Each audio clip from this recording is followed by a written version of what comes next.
Theory of anything we review, here we go. Devon, Paps, Ford, Hello again. we're here talking about things so you don't have to. How are you guys doing? Never talk about a thing again. Yep. So this episode, or episode point 2 of episode 50, is going to be so inspiring that nobody will ever mention it ever again. Yeah, I know. It would be the definitive conversation on this issue. The conversation stopper. We talk about it so you don't have to. Yeah. Yep. Oh dear. I'm good. How are you? I'm all right. Thank you. I'm fine. Yeah. How's Ford? Pretty good. Oh, good. Excellent. I'm glad we did that. You got your humour. You got your humour head on again, haven't you? Yeah, just in time. Yeah. Good. So, what have you guys been up to recently? Oh, I'm glad you asked. I Yeah. I had an excellent trip to the cinema on Monday evening. Went to see Mr. Bond himself, No Time to Die. Mm-hmm. Wow. Daniel Craig on his final outing, much waited for and anticipated film, and thoroughly enjoyed it. I won't say anything too much more about it, other No than spoilers. he didn't let us down. No, I would hate to spoil it because there are some shocks within it that I didn't see coming and enjoyed Did he immensely. shoot a bad guy?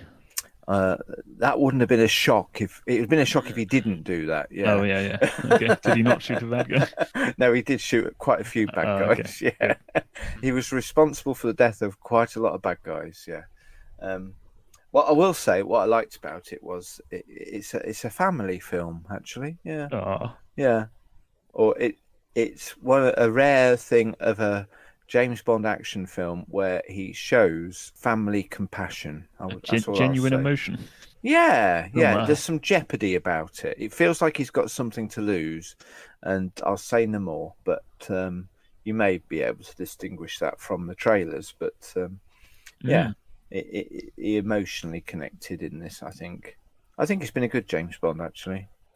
Yeah, I'm going to make it my little challenge to go back and watch the 5, which he did. Maybe we can have a bit. Maybe we can have a bit of spoiler talk next episode or something. Yeah, well, hopefully by then people have had a chance to see it who want to see it. So, yeah, recommend it. And Devon, what have you been watching recently? I've been watching some Black Widow. Black yeah. Widow, what's that? That was released very recently. It's based off of Scarlett Johansson's character in the MCU, which is why I bring it up, because we just released an episode rating all the MCU movies. And it's kind of like Black Widow's origin story. Okay. Yeah. Kind You of not enjoying at it? the same time. Well, I thought at the beginning it sparked my interest quite a lot because it seemed like it was going down a completely different path to what it went down. But then they kind of just made it a bit average. I think about 20 minutes left of it to watch because we have to split it up because of the baby and things like that. But Okay. yeah, Is this TV episodes? it's a movie on Disney Plus. This Okay. is the one you've seen, perhaps. Oh, the Black Widow. Yeah, Black Yeah. Widow. Yeah. Yeah. Okay, I've seen it. Yeah. Well, yeah, we did discuss it briefly, didn't we, in episode 50? Exactly, 1. 50.1. Yeah. I enjoyed hadn't it. seen Yeah. It wasn't released on Disney Plus when we were recording it last. So yeah, I've been watching that. I think I'm enjoying it. Yeah, but Yeah. I think they could have probably gone down a better path with it. But obviously, it is Disney and it is Marvel, so you get what you expect. I think. No, it didn't dissatisfy me. I've heard others who have had worse views of it. You know, really? but not so happy about it. But yeah, okay, good. I think it's overall quite good still. Yeah, like it's what you'd expect from a Marvel film. You're not going to be disappointed if you want a Marvel film. But if you want anything more than that, then you might be disappointed. Okay. All right then. Now that we've all caught up, do you have anything to say about the last episode we did? Oh, which was I Am Legend, I believe. Yes, it was. The last thing we reviewed was the film I Am Legend, wasn't it, with Will Smith? It just occurred to me since, and I don't know why I didn't think about it before. Before we were discussing it, in this day and age of social distancing and self-isolation, he was certainly taking that to extremes during that film, wasn't he? He was, yeah. Yeah, there wasn't a great deal of personal contact or Yeah, but he wasn't wearing a mask, was he, or gloves? No, he or didn't anything? wear. Yeah, I don't know how frequently he washed his hands and if he sang "Happy Birthday" whilst washing his hands and things like that. Do you remember when we were told he had to do that? Yeah. I think everyone went a little bit crazy during lockdowns. Yeah. Like everyone's banging their pans in the street and things like that. And it's like, okay. Yeah. We all went a little bit insane. Gosh. Takes me right back, yeah. I think probably he developed his own vaccine, hadn't he? But, well, actually, we know from the story, funnily enough, I didn't expect to be talking about this, that he was naturally immune to the virus that was affecting that storyline, wasn't he? Yes. Yeah, so that's quite good. Yeah. So he didn't have to walk around with you doing a crucifix with his fingers or anything like that. No, it was all natural. Which is what I was doing. Which is how they, which is how they actually in Omega Man. That's how the cure spread, isn't it? Because he fell into the fountain, and his natural immunity got drunk up by all these zombies and spread like that. Oh yes, I didn't actually finish listening to it. I've got to watch that film. Are you talking about the film now or the book? The film. Okay, It might be the same in the book. Really got to watch that. Yeah. Nice. I wish I'd watched it before this I recording. don't know how I remember so much of it because I watched it once a long time ago. Gosh, well, you've remembered. It stuck with you. Yes. So both I Am Legend and the Omega Man are worth a watch in your view, then. Oh yes, definitely. Because I think we At liked least we approved, didn't we, of I Am Legend? Yeah. Definitely in our sharing of thoughts. Yeah. It's cool. I believe you had something else to say, someone. Yes. Go on, Devon. Yeah. It's been made aware that it may be a little bit difficult to find our YouTube channel on YouTube itself. If you go into the search bar and type in Theory of Anything, then it doesn't naturally pop up because you get a load of random videos about other things. But if you click on the drop-down menu on the filter, I think it is, and you can choose to search only for channels, and then we'll pop up there. Indeed. I tried this earlier when I was looking for our own YouTube channel. Couldn't find it, believe it or not, on a device that I'm not logged into. It's not the easiest thing to find. So you do find another channel called Theory of Anything, who apparently, by looks of it, set up their channel 2 months after we set up ours. So The jokers. Naughty to them for not checking out whether the availability was there. Should you copyright it? Yeah. But you would, wouldn't you? If you can just... Well, we did. Maybe people don't care as much. Yeah, we did. We made sure it wasn't already being used.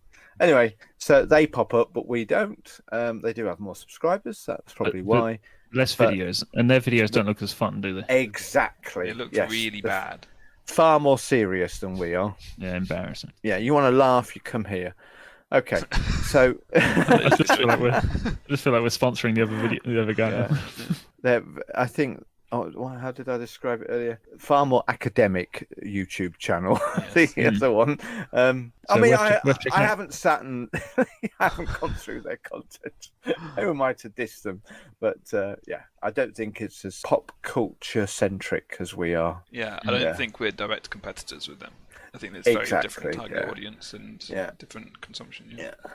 But other famous channel names like Theory of Everything after the film will pop up before our channel unless you change the setting to what was it? Channel filter. Only, just filter make channel. It channels, and then we are right there at the top. So yeah. Okay. We're just not popular enough. It's only taken 50 episodes to work that out. Well, I noticed before, but I didn't realise it was much of an issue. But it kind of is, I suppose. If you haven't subscribed, you don't have it on your list and things like that. But obviously, the YouTube channel is very helpful for the episodes like 50.1 that we just did.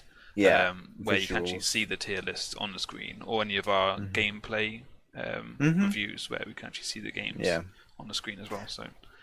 So even if you're listening to this via a podcast platform, which I tend to use primarily, you may also want to subscribe to our YouTube channel, which will help you on such occasions. Yeah. I guess that means we're on with the main segment. And now it's time for music assignment chatting. The band 21 Pilots' 6th studio album was released May... Oh. I'm in the middle of a thing here. Start again then. Start again. No, that's cool. Released May 2021. I am listening. Yeah, no, you've thrown me off now. Do you want to start again?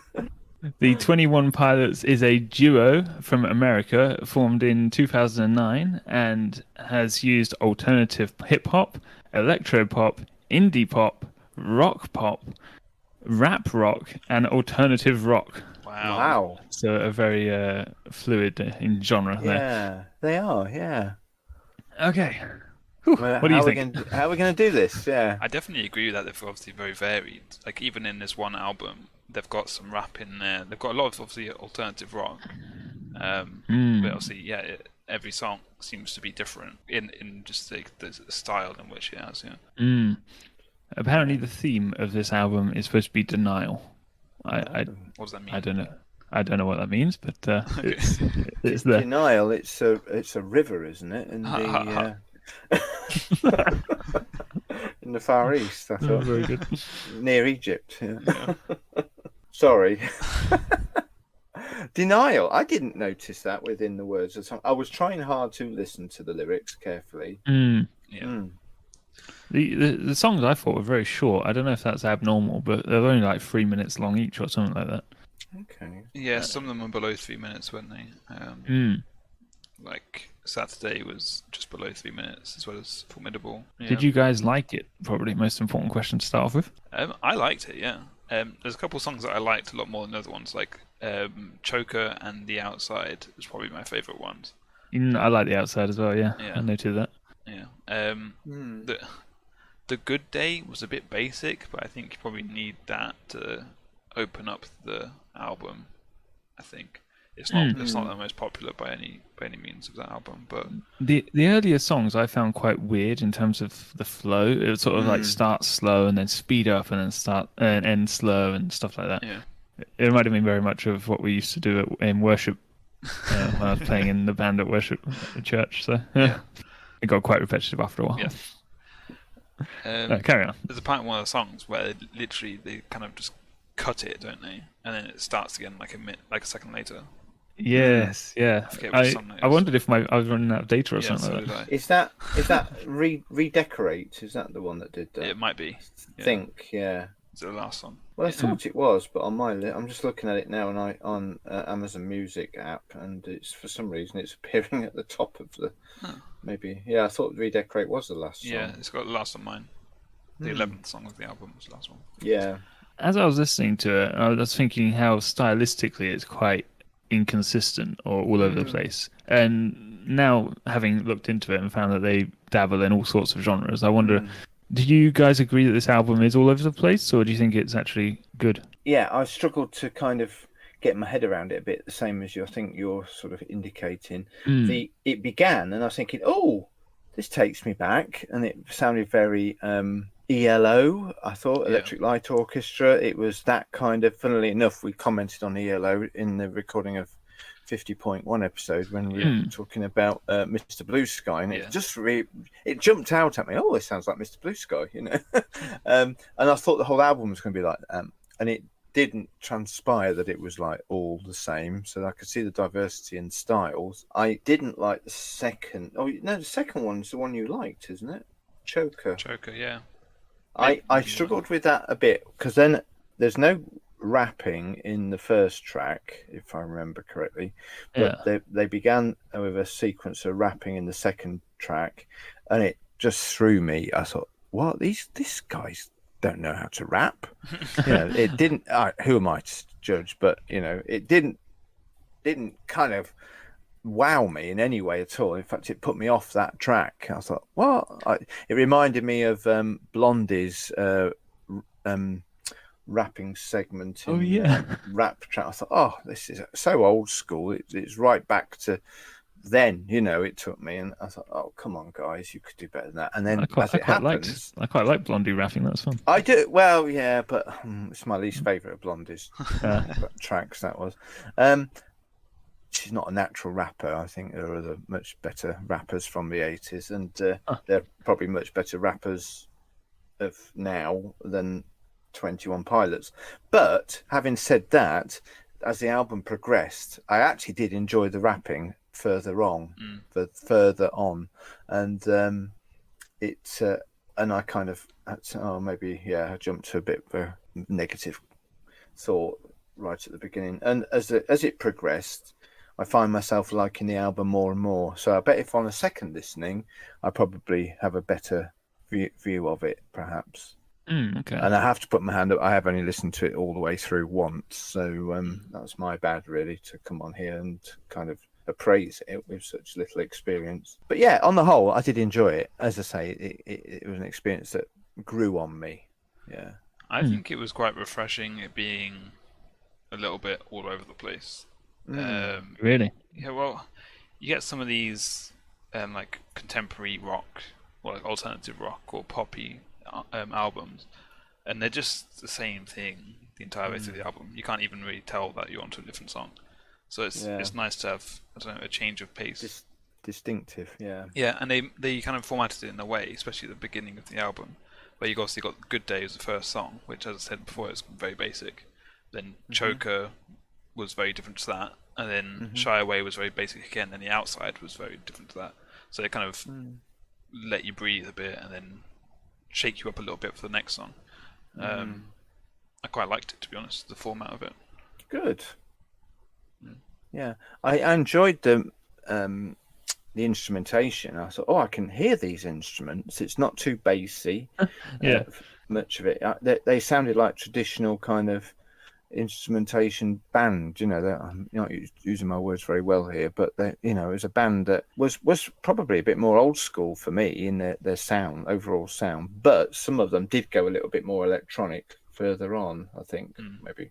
I thought it was quite fun, but apparently a lot of their fans, having looked into this a bit, seem to prefer Trench, their previous album. Oh, right. Apparently, lyrically, this is quite shallow for these guys. Is it? Yeah. Apparently, their fans have a nickname for themselves called the Skeleton Clique. What does that mean? I don't know what it means. Apparently, it means something to the people. I can't lie, lyrics aren't really where I have most of my attention to with these kind of albums. I'm very, instrumentally based, which says a lot about my music taste as well. That's why I can listen to a lot of electronic music, EDM music. Right. Because obviously a lot of them has no lyrics at all in it, and I still enjoy it. So I wasn't really listening out for deep meanings in the lyrics. My brain just automatically goes to the music itself. Okay. So yeah. Do we know if this band has any spiritual influences? Or is it? Yes, it does. Okay. Apparently, this band has a lot of lore and its own narrative spanning across all their albums. And apparently, it follows a character and his series of existential crises, where they're going for all this stuff. It's all about like struggling with God and his own demons and depression and stuff like that. And how they do mention God a lot. So I don't know if they're actually a Christian band per se. But yeah, I watched a short video explaining all the different albums and what they're about and stuff. Dive deep into this, haven't you? It's good. Yeah. But that's why their fan base probably has a lot going on, because they've apparently they have characters, and yeah, it's weird. They have characters, right? Like this gorillas, reoccurring characters that show up in different songs and stuff like that. Yeah, it's weird. I'm intrigued by that. So was I. That encourages me to actually try and go further with some of their music then, and look into the other albums. And this was how many albums in? Sixth. This is sixth album. Is it the most recent album? Yes. It came out in May this year. Okay. Yeah. Oh yeah, you did say, yeah. If you like, I'll tell you what. The link's in the description below for this video where this guy describes all of the different themes. Yeah, that'd be interesting. Yeah, for listeners, if you want to go further with that. Give it a click. Good. What's the album art showing on the cover in my app here? There's like a fire-breathing dragon in a very strange kind of graphically. One of the characters is a dragon, so I don't know. Okay. Yeah. Okay. I'm only a noob in this world, but it's very interesting. Yeah, thinking about it, obviously the album name's Scaled, as in scales of a dragon, rather than I thought scales of a fish. But there we are. Yeah. Oh, I was thinking scales of a guitar or music. Oh, right. Yeah. Okay. Different scales, haven't you? How do you think they came by the name of the band 21 Pilots? That's an interesting choice of name, I thought, as well. Okay. Do you have any research into that? I do. Oh. Apparently, the founder of the band. So there's this play that he was researching when he was at college, and it's all about this engineer who discovers that during World War II, his all his planes out there have a fault, and he has to decide whether to call in all these planes and get them back. And obviously, they're in a war; they kind of need those planes, or whether to just risk it and leave them out there. So, and there's these 21 pilots. Wow. Yeah, so it's a drama essentially. But yeah, no, he just took that name from that for some reason. I don't know why he took that name, but there you go. That's the origin. Well, you get your inspiration wherever you find it, don't you? And that's obviously something that's, I like the story behind the name. That's good. Something interesting though, this album was obviously it came out this year. It was obviously recorded during COVID. Okay. I believe they were in different locations. They have their own studios in their own houses, apparently. And they're American, did you say? That's right. Two guys. Yeah, so I thought it was quite interesting, the idea that they shot this album, separate. I don't know if you felt like that affected it at all or not. I hadn't noticed, but that must be difficult to make an album like that. It's hard to bounce off each other, I suppose. And yeah, I'm more intrigued by them now than I was before this conversation, I think. And I think I will definitely dive a bit deeper myself into some of their other catalogue. Yeah. Yeah, apparently the last one was probably best. So maybe we should have reviewed Trench, but obviously this one's the latest, so there you go. Yeah. Have you anything else to share, anyone? I think we covered everything I was thinking about it as I was going through it. No more comment from me. not for me either. Okay then, how many exceedingly elaborate album narratives out of 10 would you give it? I would personally go for a solid 7. Yeah. Okay, yeah. I did enjoy it, and it's good. And I probably could listen to it again. I mean, I listened to it twice. I could listen to it again and enjoy it. Especially, I might pick out some songs from the album itself to add to playlists and things like that. But the entire album itself, yeah, it was good. Are you intrigued to go back and look at some of their other materials? Oh, okay. Well, whereas I am actually. Yeah. There's a bigger story to it and a bit more to be found than just the songs on this album, and I'm intrigued by it. I'm not saying I'm going to have the time to do that, but I would like to. Yeah. I mean, given its themes of very much God and philosophy and stuff, I'm surprised I haven't read anywhere whether they're Christian or not or anything like that. Yeah, there's just something about one or two of the lyrics that made me think they might be, and there's definitely nothing in it that definitely told me they weren't. That would contradict a Christian's lyrical taste or beliefs. Unless I missed some of anything that might have been there, but as a Christian, I wasn't offended by any of it. I'm glad we spent time with it, and I'm looking forward to finding more from it too. But you want a number, don't you? Sorry, yes. What were you going to say? I think I would give it a 7. Exceedingly elaborate album narratives out of 10 because 7. I quite enjoyed it actually, but I can kind of see what they mean in terms of it's pretty generic lyrically, so it's quite interesting. I'm interested in trying out their previous album, which people seem to think is better. Okay, yeah. I definitely will be. I might go a little bit higher. I'm not sure I can go as far as an 8 though, so I'll go 7.5. I think. It's not a competition. I know who gives it the best, but I think maybe from what you're saying, I think I'm more intrigued about it than you them as a band, rather than this as an album.